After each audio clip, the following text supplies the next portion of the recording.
Sir फरमाई दीजिएगा कि हुकूमत रोज प्रेस कॉन्फ्रेंसेज में तासुर एजेंसीज के दिफा में उतरने का दे रही है, ना कि अदलिया के तहफुजात का इदराक रखने वाला तासुर जो परसेप्शन बन रहा है और बड़ा वाजे बन रहा है। तलाल चौधरी, अता तारड़, आजम नजीर तारड़, फिर फैसल वाडा साहब बराह रास्त जजेस पर तनकीद कर रहे हैं। आप तो खुलकर अदलिया के सामने आ गए हैं।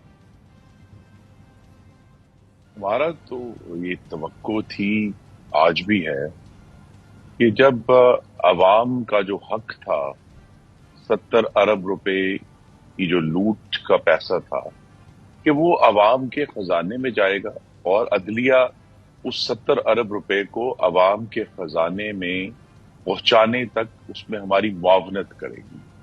लेकिन जब हमें नजर आता है कि बजाय ये कि वो 190 मिलियन पाउंड जो 70 अरब रुपए बनते हैं उनको बजाय अवामी खजाने में डालने के, उसका जो मुजरिम है उसको जब आप जमानत दे देंगे फिर सवाल तो खड़े होंगे। और ये सवाल आपने दुरुस्त बिल्कुल अपनी इंट्रोडक्शन में कहा कि सवाल तो आज के नहीं है। अब 2022 में अगर सुप्रीम कोर्ट अपनी जजमेंट को उल्टा कर पंजाब हुकूमत उल्टा दे, यानी सियासी इंटरवेंशन करे, तो फिर हम क्या कहेंगे? या आज के जो 2 सुप्रीम कोर्ट के जजेस हैं वो ऑन रिकॉर्ड है कहने हुए कि ये इंपीरियल जुडिशरी है और ये पॉलिटिशियंस इन रोब्स हैं, तो हम क्या करेंगे? और जो वतीरे का लफ्ज इस्तेमाल किया या आपकी इंट्रो में, भाई जो हुकूमत इसकी मुजरिम हो, उन्होंने शौकत अजीज सिद्दीकी और काजी फायज ईसा के ऊपर रेफरेंस फाइल किए हैं। अब वो लाख कहीं थी, मुदाखलत थी, प्रेशर था, दस्तखत तो वजीर आजम और सदर पाकिस्तान के हैं ना, तो लिहाजा उनको अपनी जिम्मेदारी उठानी पड़ेगी। तो लिहाजा यहाँ हम ऐसी सूरत हाल में है कि पाकिस्तान की रियासत का कोई सतून जो है उसके नीचे अब अखलाकी पेडेस्टल मौजूद नहीं है। अदलिया में भी बेशुमार इशूज हैं और जितना वो इंटरवीन करेंगे उतना ही उनकी फिर स्क्रूटनी भी होगी, उनकी तफ्तीश भी होगी, उनकी डिस्कशन भी होगी। तो लिहाजा अगर वो अपने आप को दुरुस्त पैराए में और आइन के मुताबिक फैसले करेंगे तो फिर हम सब उनको मानेंगे, उनकी तारीफ करेंगे।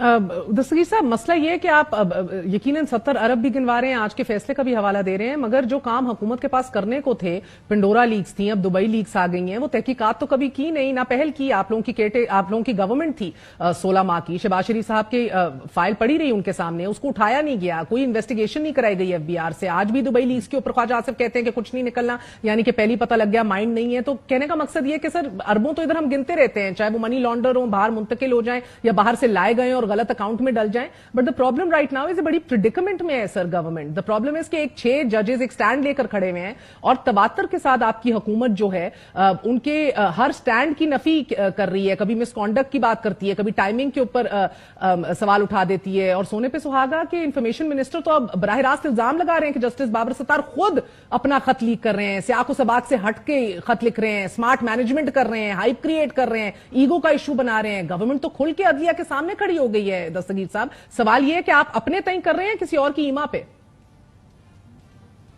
देखिए, ये तो टेंशन रहती है। यहाँ ये भी कहा, आपने भी कहा कि अहले जमहूर ने क्या किया। जब अहले जमहूर ने, पाकिस्तान की मुंतखब पार्लियामान के दोनों ऐवानों ने एक एक्ट पास किया अदलिया के मामलात को रेगुलेट करने के लिए, तो आपको मालूम है कि जस्टिस बंदियाल जाते हुए उसको खत्म कर गए।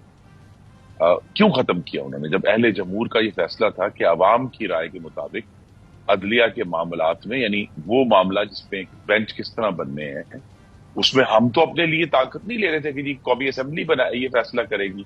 हम कह रहे थे कि जजों की एक वसी तर जो तादाद है वो इसका फैसला करे। तो हमने तो अपनी तय, अहले जमहूर ने कोशिश की है, लेकिन उसका जवाब क्या है? अब ये जवाब जो है वो अदालत से तो सवालात हमेशा खड़े हो गया।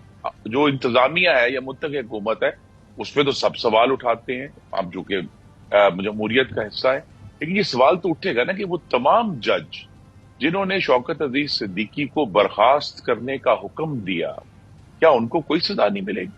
या वो जज जिन्होंने 1 कॉन्स्टिट्यूशन एवेन्यू को रेगुलराइज किया, या बनी गाला को 110 रुपए फी स्क्वायर फुट के ऊपर रेगुलराइज किया, या डुसला टावर के ऊपर हमलावर किया, या जिस तरह جس کیس کا ہم حوالہ دے رہے ہیں 70 ارب روپے کا، جس کی جو کہ گئے اس کیس میں جہاں ایک پاکستانی بزنس مین نے کراچی میں جو سارے ایشوز کھڑے کیے اور اس کی سزا کے طور پر ان کو جرمانہ ہوا، اور وہ جرمانہ پھر 70 ارب روپے وہاں چلا گیا۔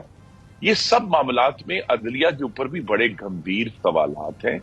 اسی لیے میں نے کہا، میں یہ نہیں، میں نہ اپنے لیے کوئی مورل پیڈسٹل کلیم کر رہا ہوں، لیکن میں یہ بھی کہہ رہا ہوں کہ عدلیہ کے پاس بھی مورل پیڈسٹل نہیں ہے۔ اور اگر مثلا یہ جو شوکت عزیز صدیقی کا کیس ہے، جس وقت یہ ہو رہا تھا اس وقت باقی ججز کہاں تھے؟ یا جب قاضی فائد عیسیٰ نے یہ فیصلہ کیا کہ جی میں ان کے اوپر ایک ریفرنس آیا ہے، تو اس وقت عدلیہ نے اپنی خود مختاری کا کیوں نہیں جو ہے اعادہ کیا اور کہا کہ ہم اس کو ریجیکٹ کرتے ہیں، بجائے یہ کہ قاضی فائد عیسیٰ کو اتنے مہینے ان کے اور ان کے خاندان کو پورے میڈیا میں پاکستان کے اندر مٹی میں اور کیچڑ میں گزارا گیا، اس کو انہوں نے کیس لڑا، اور اس کے بعد پھر سپریم کورٹ نے کہا کہ یہ تو ریفرنس غلط ہے۔ تو لہٰذا میں صرف یہ کہہ رہا ہوں کہ ہم انڈیویجول کیسز پر کہہ رہے ہیں۔ اگر آج کی عدلیہ صرف ایک خط کی بنیاد پہ کہتی ہے کہ ہم خود مختار ہو گئے ہیں، تو مجھے اجازت دیجیے کہ میں اس پر کچھ شبہات کا اظہار۔ ٹھیک ہے۔